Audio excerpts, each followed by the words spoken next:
on the one hand, live more special on the other. Conway. But of course, Pope Francis has died at the age of 88. It's a series of secret ballots. News UK so 25. We might do about whether they're going Both to ones on the right side of the screen, time's down there. And it is the 21st of April. Each cardinal and his conscience. Bank holiday Monday. When they get to vote. Afternoon 2025. So obviously we'll be watching out, and if they can't come to a decision, then you'll have the black smoke, and then eventually once they've got back 2/3 majority for the Pope, then we'll see that with the white smoke. But yeah, it's going to be, after the funeral, it's going to be a fascinating few weeks as the College of Cardinals comes together and they're sequestered, and then the balloting process begins. This guy has opened up the doors to all popes around the world. All the popes around the world.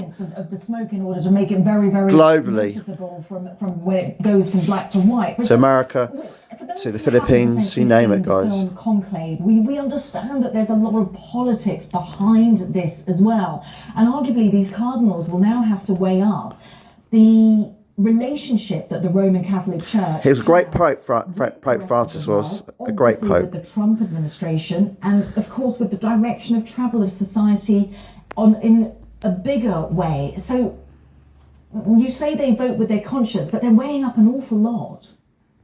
Yes, I didn't know that about they were going to make the smoke clearer, but that in a sort of media age, digital age, and all the rest of it, that sounds very wise of them. Yes, of course, Catholics and Christians will say that ultimately the idea is that the Holy Spirit decides who will be the next Pope, and that, I say, it's a matter of the conscience of the cardinals. But of course, the papacy is also a political institution, and so there will be, as we saw it so famously in the film Conclave, jostling and political allegiances and all the rest of it. If you want to look at it religiously, the Holy Spirit can only work with what he's got, as it were. So it all depends who the cardinals are who turn up at the conclave.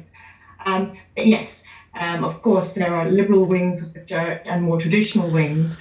And Francis, it's thought, has tended to elect recently cardinals who are on that more... Not a bad age to go, 88, is it? But as I was saying... That's not bad. Just behind our Queen Elizabeth II of England, 96 years old. Yes, it's very important. I'm a papal historian, so I think about the politics of the church, and the church as a social institution, as well as a religious institution. Of course, the popes don't have the sort of great... I think it's the best pope we've had for at least 10 years or more, in my opinion. They still have Vatican City, they still Italy, have a lot of soft and globally. And we can see the way that we had J.D. Vance coming to see the Pope, obviously, just very recently.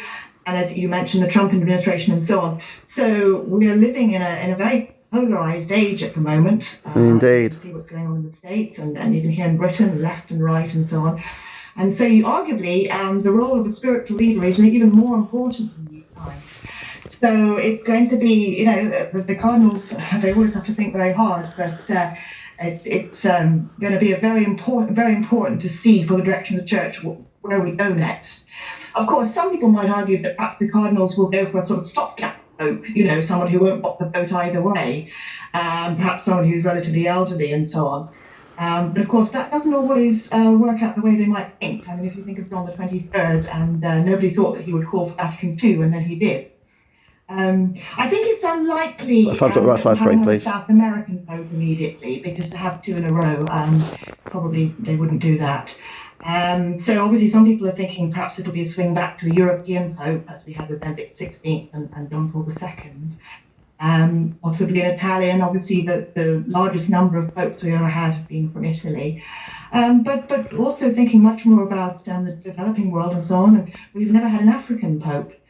So maybe the cardinals might think that might be a way forward. Who knows? Not least because of the politics, as I say, and polarisation at the moment. This is going to be an extremely interesting election. Yes, it certainly will be. Your point with the African continent, 20% of the world's Catholics are in Africa, growing congregation there. So fascinating to see what happens next. Professor Rebecca Riss, please subscribe on Signage Evans, papacy historian from Reading University. Thank you very much for your time. Please put hands up the right side screen, please. It's a pleasure. Bye.